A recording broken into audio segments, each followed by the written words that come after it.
It's Thursday, March 11th, and this is now on HNN. Just looking at the pictures, you know, it's unbelievable seeing how big it is. Breaking news from Kauai. A major landslide cuts off access for Kauai's North Shore communities. This has never happened in this area before. This disaster brings a heavy toll on North Shore businesses already struggling amid the pandemic. There's really dirty water. And across the state right now, flooding conditions linger. Complete team coverage of the severe weather is just ahead on This Is Now.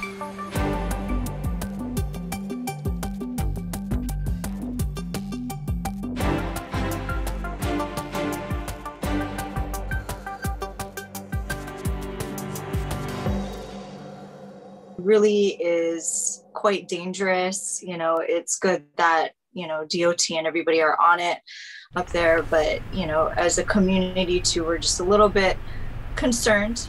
And we begin with a disaster developing on Kauai. A massive mudslide has completely covered Kuhio Highway. This is just before the Hanalei Bridge, and this is the only roadway into Hanalei town, so this cuts off access for the entire community. Crews are responding, but you can already see that this is going to be an extensive recovery effort. And moments ago, the Kauai Island Utility Cooperative said members from Hanalei to Haena are advised to prepare for extended periods without power if outages occur while Kuhio Highway remains closed. Wow, look at that incredible video that we posted to our HNN digital platforms as well. Let's bring in Guy Hoggy to get the very latest on conditions there and elsewhere around the state. Guy, what's happening? Well, from early this morning, Kauai's been roughed up by the heavy rainfall, and that's contributed, of course, to that landslide. And more of that same stuff could happen again because there's more rain on the way. In fact, for the entire state, a flash flood watch has been extended until tomorrow evening. And that means heavy rain is possible. They could lead to flooding conditions.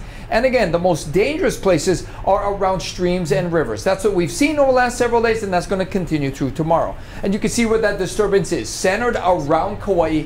Right now, they're kind of drying up, but you can see there's lots of moisture around there. So it's just a matter of time that more heavy rainfall will come onto the Garden Island. Now, for us, we've got heavy rain up on the North Shore, but clouds are building up right now. And because of the light winds and because of the abundant moisture, there is likely to be more heavy rainfall that could lead to more flooding. And then for Maui, pretty much the same thing. Most of the rain for Maui has developed out over the east side, out near Keanai. South Maui not seeing much, but Ulupalakua got drenched last night, and they could see that again. Very cloudy on the Big Island, and it's drying up for now, but again, they could see flooding conditions as well. So no matter where you are, even if it's dry right now, there's likely to be some afternoon downpours that could develop into heavy rain and maybe even some thunderstorms with thunder and lightning. And the high temperatures still on the warm side because of the light winds. Now, surf's a non-issue, right? Because we got brown water from all the runoff. Really, you shouldn't be out in the ocean. The water is dirty with pollutants and sewage and that sort of thing. Biggest waves over on the east side with that high surf advisory. So again, the unstable, rain-prone weather will continue through Friday. And then slowly things will ease up, although it's not going to be totally dry. The weekend will see scattered showers, but the threat for heavy rain should be done by Saturday, although you got to keep those umbrellas close. And Guy, how would you characterize the intensity of what we've been seeing all week long? Oh, on a scale of 10, it's 10, yeah. Right? It's really, really heavy, comes down really quickly in a short amount of time. People are getting inundated. And that was the one thing that people were saying to us yesterday about all the floods over on the windward side and up in HALEIWA is how quickly the rain came down and how quickly the floods came down. So very intense, Mark. All right, guys, I want to turn our attention to the North Shore of Oahu. That is where our Billy V is right now live with an update of what's happening with Kauai Highway. Billy, what's going on? Thank you, Jonathan. Nobody's around. I'm going to take the mask off a little bit here and show you. This is the damage that has been done by the rains of the last couple of days. We can see where the side of Kamehameha Highway. This is right near Kualoa Ranch. On the other side of the hillway is the entrance. Right behind the camera is the entrance to the actual valley where a lot of the films are filmed, like Jurassic Park and whatnot. So this happened at 6 o'clock last night. Emergency officials arrived and they have been cleaning up the area. They've had to extend the reopening of Kamehameha Highway to 5 a.m., 6 a.m., and it became obvious they weren't going to make that deadline. It went to 10 a.m. and then went to 2 a.m. as well. Once again, over here, they are continuing to do this. New is on that truck. See the safety systems and signs, Hawaii. Those are stanchions of some kind that they're going to have to use to shore up the hillside before they can reopen this to traffic. Why is it important to reinforce the hillside? That's because if it starts raining again, which there is the potential of, as Guy mentioned, that's going to be a problem. So the work continues here on Kamehameha Highway. Also new within the last hour, they have started to contraflow, but as you can see, as they work, and at times they're going to have to stop traffic, then they reopen it again as it is permitted. From here on the windward side near Kualoa, I'm Billy V for This Is Now. Jonathan, back to you.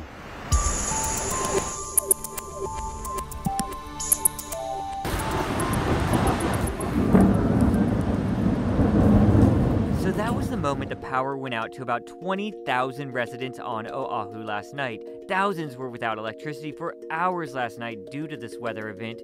Here's the video I captured from Waikiki, a parking garage on Ala Moana Boulevard filling with water. And new video into our newsroom this morning showing parts of the Alawai golf course underwater. We're told it's open now, but the driving range is closed. We've also learned that the Honolulu Zoo is closed today because of the heavy rain, but plans to reopen tomorrow. I had to open the drawers to find out how high the water actually went up. And everything was moved around. This has never happened in this area before, and it was about 18 inches high in the truck, the mud was. All right, joining us now is Mahea Lonnie Richardson. Mahea, we just played some sound out of what people are dealing with on the North Shore. You were up there much of the week. What's the vibe? How are people doing? Well, people are doing the best that they can. And what was really amazing, Jonathan, is that one day after people were warned to evacuate because of that so-called catastrophic flood warning, people just dove right in and started cleaning up. I was really amazed to see, I mean, the debris field and the mud, but all of these volunteers had descended in HALEIWA just to start getting all that muck out. So I know the headline on our web story says, the flood takes a heavy toll on already struggling businesses amid the pandemic. Did anyone mention anything about this double whammy they're dealing with? Absolutely. You know, as you know, Jonathan, tourism was really cut off because of the pandemic. And so the businesses in HALEIWA had to go through 2 lockdowns, and then tourism has slowly been coming back. And so when I talked to some of the business owners, I actually saw a lot of cars driving through HALEIWA, and I asked them, who are all these people? They said, actually, it's the tourists. They're coming back. So one day after that storm, a lot of tourists coming through, but this was just another punch, you know, 2 lockdowns, trying to endure the pandemic, the lack of tourism, and then all of this flooding and devastation for some of the businesses. It just really, really hurt. And so that's why they're really wanted to talk to Governor Ige and Mayor Blangiardi about some of the things that they can do to try to get aid and clean up as fast as they can. And I wanted to ask you, a lot of people are going to want to help. What would you say the best way to do that is? Well, the city says it's still trying to get an assessment on all of the damage, and so is the state. So what the officials are telling us to do, or telling businesses and residents, is to go to honolulu.gov-DEM. That's D as in dog, honolulu.gov-DEM.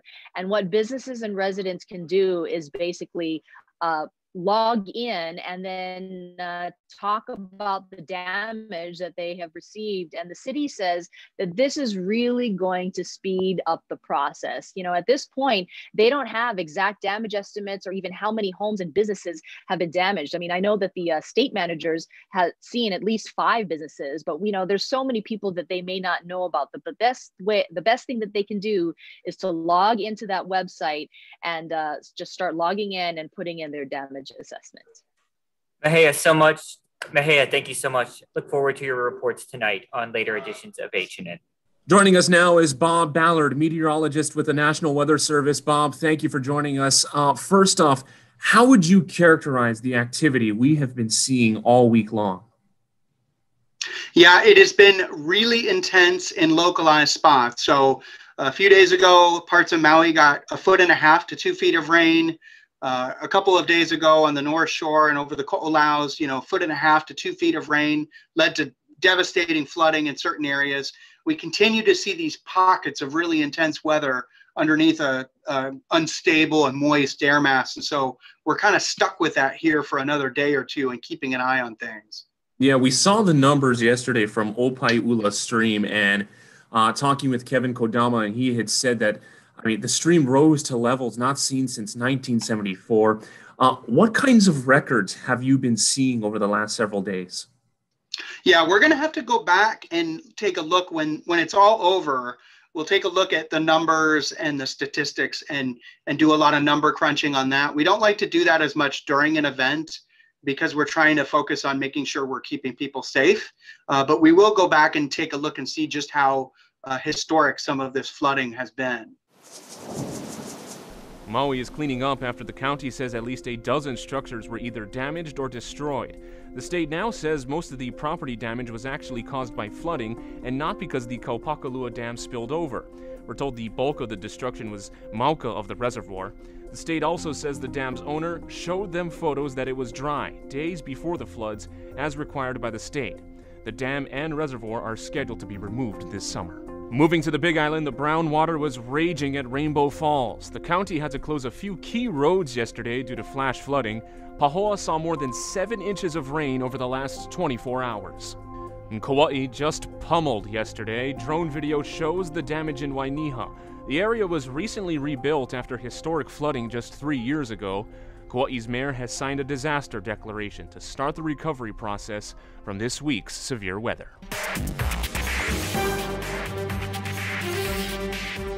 In Japan, people observed a moment of silence to mark 10 years since the earthquake and tsunami.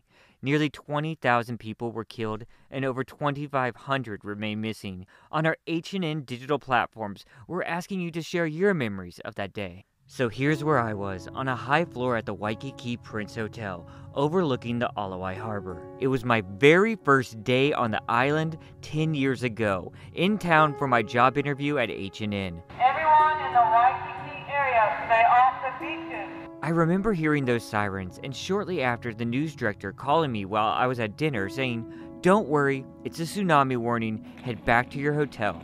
I walked through the streets of Waikiki, seeing Japanese visitors scrambling for information on their phones. I saw one woman completely in tears and panicked.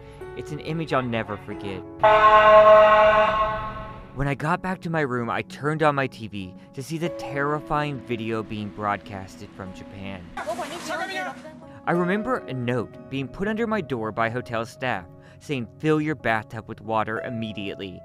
And then I saw all those boats heading out to sea to ride out any potential surge. When the threat cleared, I hopped in a taxi, banged on the news director's window from the outside to let me in, and he put me right to work posting for the web. And here I am, still working in the newsroom today. We want to share your memories from that night 10 years ago. Just head to our HNN Instagram account, and we have a post there where you can comment. So today I talked to former Big Island Civil Defense Administrator Daryl Oliveira about his memories and takeaways from the disaster. You know, one of the challenges that we encountered with that event was myself, Mayor Kinoi, and the police chief, Kubajiri. We were all off island, out of state, when the message went out. So we were all trying to, one, get home as quickly as we could, as well as just trying to maintain communication with our organizations and departments, as well as with the rest of the county, to ensure that everything was happening smoothly. So you can imagine the three of us all feeling very left out and frustrated with, again, being absent, but relying on the skills and knowledge of our team. They knew what to do and everybody went into action, but again, just not being able to be present to be part of that. Let's talk about some of the damage that you had to deal with when you did get back and your crews had to deal with. What was going on the Big Island after the impact happened? Well, if you recall, there was significant damage in the Kona area. You know, one of the hotels, the King Kamehameha Hotel, had just completed its renovation. The waves came through the lobby and, you know, basically took out everything they had done. The Lee Drive seawall and the roads there were impacted severely. The Kailua Pier also had some issues with cleanup and restoration. And also we had homes that had actually ended up in the water down in Kealakekua area. So there was a lot going on as far as, you know, some recovery efforts. Fortunately, no lives lost and not as extensive as it could have been based on previous events that we've all experienced. And talking about learning about tsunamis, I know you're really involved with the Tsunami Museum. What are some things going on there that people can get educated from? So right now, we've been unfortunately closed due to the COVID pandemic, but we are doing some upgrades to our museum exhibits, in particular, one focused on the Japan event. And we're also trying to ensure that when we reopen our doors for the community, is that we have a wide range of educational materials to help convey the message of not just the tsunami hazards, but all hazards that we face in Hawaii, but definitely focusing on our mission of tsunamis. So our goal and vision is to start making sure that we have the latest information, the best educational materials that we can make available to the community, and that we continue to partner with our schools and community groups on getting that message out, because the longer we go from the last event, like I said, 1960, we're losing the historians, the storytellers, the people who actually experience it, and we're losing that institutional knowledge of how impactful a tsunami can be in our community. Well, every time I see that video, it really strikes a chord, because it was just such an eerie feeling that night. And then you forget of that damage in Kona, that rushing water over those hotels and resorts there. It's just unbelievable. And they definitely come back too. Yeah, and the images are still so raw, still so powerful. And Jim Mendoza recently did a story talking with a Hawaii photographer who's been documenting the recovery efforts. But when you see everything that unfolded, when you're queuing back that old video, that really is something else. I wanted to mention that story is posted to our HNN digital platforms, along with a special stream of our prior broadcast from that night is going on right now. You can find that, just go to the .com or our app. You can easily find it there. I want to get to some more breaking news from the State Department of Health, right, Mark? Yes, now to the pandemic. The state reported 60 new cases today. And earlier today, Honolulu Mayor Rick Blangiardi announced modifications to the city's tiered reopening system with changes to youth sports, which can begin next month, and bars now have the green light to reopen immediately. More from Mayor Blangiardi at Honolulu Hall. Games and competitions, but we're not going to have big regattas yet, or for that matter, any tournaments.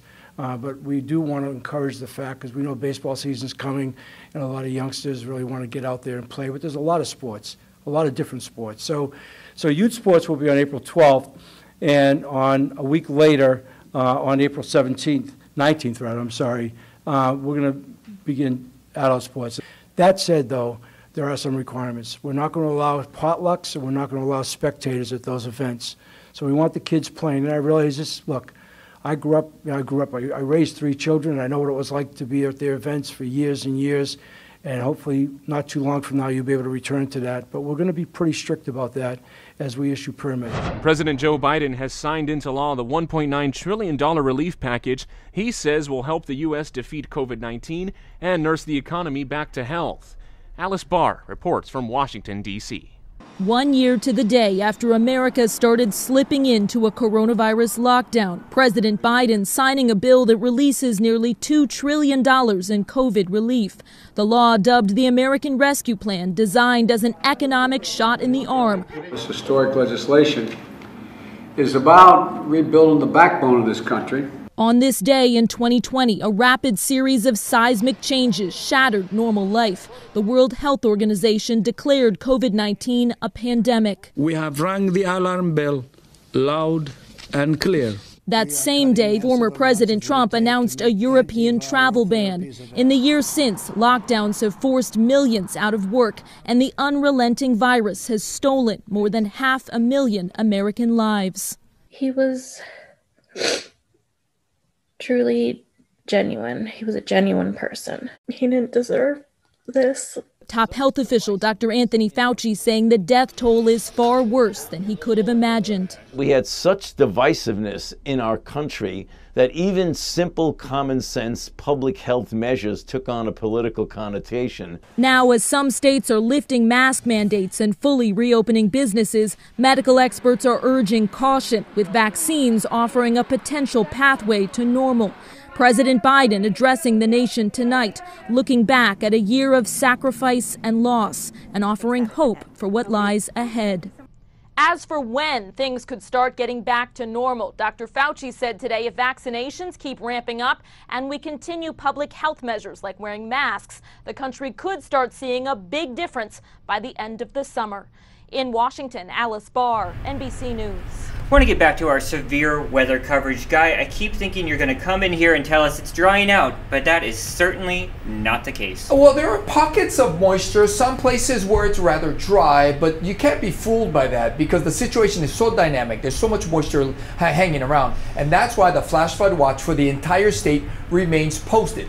Now, that means flooding conditions are possible. So if you live in an area, especially along rivers and streams, take precautions before the rain comes down. And there's still lots of moisture hovering around. In fact, thunderstorms are firing up around Kauai until just a little while ago. You saw that big line of heavy rain down to the south heading for the Garden Island. So they are definitely in the line to get the most rain. Now here in Oahu, we're not seeing a whole lot. There's some moisture up on the north, yes. But clouds are building. And because of the light winds and the abundant moisture, the National Weather Service is saying interior and Mauka areas will likely get afternoon thunderstorms that will drop a lot of rain. Now the significance of that is the rain not likely to move. It's going to be an intense amount of rainfall covering a short amount of time, so that could lead to flooding. And then you can see East Maui getting some rain, and it looks like thunderstorms already popping up over in the interior of the Big Island. So again, we are expecting heavy rainfall probably later this afternoon for many parts of the state. So again, if you live in a flood-prone area, take precautions right away.